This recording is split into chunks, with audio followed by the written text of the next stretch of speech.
Les travaux du colloque national intitulé « Le Parlement et la question du Sahara marocain pour une diplomatie parallèle, efficiente et un plaidoyer institutionnel efficace » ont débuté ce lundi à la Chambre des conseillers à l'initiative du groupe de travail thématique temporaire dédié à la question de l'intégrité territoriale. Ce colloque comprend une série d'activités telles que des séances d'audition, des ateliers, le suivi des contributions et des travaux académiques réalisés par des instances qui se penchent sur la question du Sahara marocain, ainsi que l'étude d'un fonds documentaire riche couvrant les divers aspects du sujet.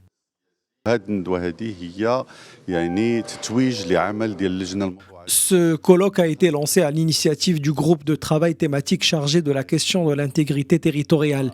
Nous avons discuté de sujets de très grande importance, notamment la narration à adopter dans le dossier du Sahara au niveau international, le rôle de la société civile et des académiciens et des parlementaires aussi. L'objectif étant donc de trouver de nouveaux outils pour débattre, pour informer, pour suivre de très près ces dynamiques que connaît la première cause nationale.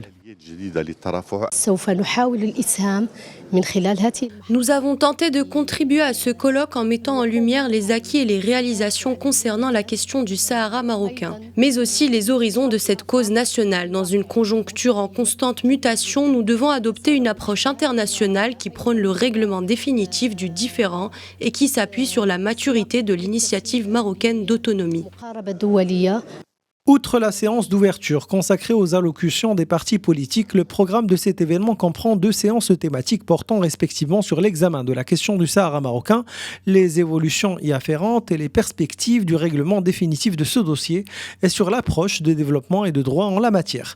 Les travaux de cette conférence seront sanctionnés par un rapport comprenant les conclusions et recommandations qui seront formulées par des acteurs politiques, académiques, de la société civile et des experts du dossier.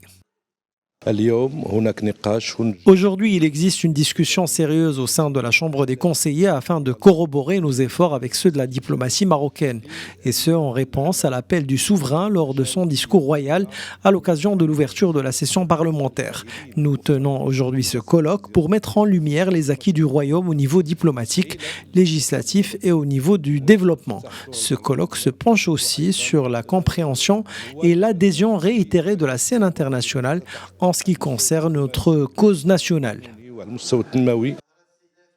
Cette rencontre intervient dans un contexte marqué par une dynamique diplomatique soutenue autour de la première cause nationale.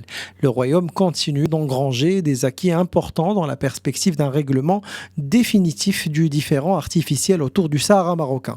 Elle s'inscrit aussi dans une logique de mobilisation accrue avec pour objectif de consolider les avancées obtenues. La diplomatie parlementaire y est d'ailleurs présentée comme un levier stratégique apte à renforcer la dynamique internationale favorable à la marocanité du Sahara.